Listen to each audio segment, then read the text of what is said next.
So I think a couple things that are helpful. First of all, is just to get in. I think sometimes we're so intimidated that we don't even start because we're just afraid it isn't going to work for us again. And I can remember when I was a young mom, and I've talked about this before, and so you may have heard it, but seriously, it is the number one thing that made a difference in my life. I started leaving my scriptures open every day.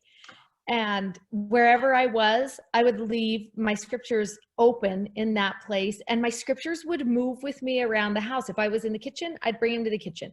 If I was in the bedroom, I'd bring them to the bedroom. Folding laundry was one of my favorite places to study. And I don't want you to think I was reading chapters during that time because I had littles at my house. So I would get through 2 or 3 verses a day. That's it. But because my scriptures were open, it was like an invitation to come back. Anytime there was a quiet moment, I was like, oh, I'll just grab one more verse. I'll just get one more done. And so the first thing I think is actually get in your scriptures, because the more you read them, the more you'll love them. That's what will happen.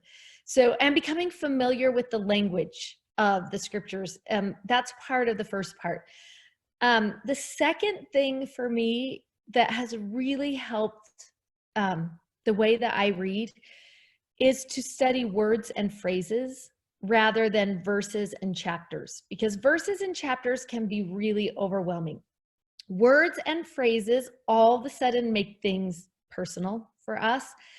And we had the opportunity for the last 6 months with the Inklings group that I host to really dive in and do that word and phrase study. And I was so surprised how many women told me over the course of that 6 months, okay, this is changing the way I read my scriptures. This is making such a difference to my ability to understand. And it was awesome because at the beginning of the journey, I picked usually 6 to 7 words and about 3 phrases that I would just go through and pick. And then I told the women, don't study all the words and don't study all the phrases. That's going to be overwhelming unless you have a really lot of time. Just pick 2 words, pick 1 phrase. And by the end of our study, women were saying, I picked my own words this week. I went through, I did the reading, I picked my own words and my own phrases that have to do with my life right now. And I thought to myself, it's so awesome how sometimes you just need someone to give you the courage and a pattern, and then you can start.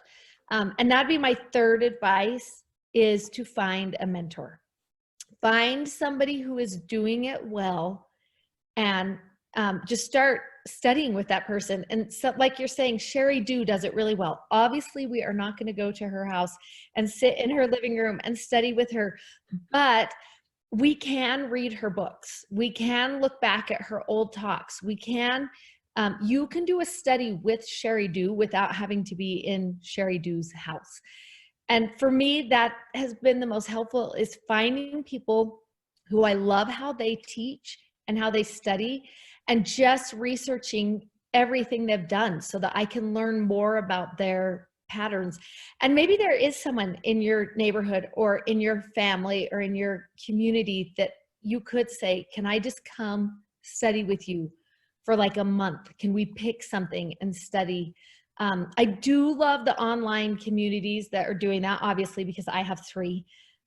Because I think it helps so much when you can study with someone. And so in my life, I provide the Inklings group, which is more of an independent women's study by topic. And it's just a group of women studying together. Personal study, but then with conversations, people engaging in conversations. Multiply Goodness is also a different community that I love. I really wanted to discover a Bible study place 5 years ago that I could go and study the Bible with women, particularly women of other faiths.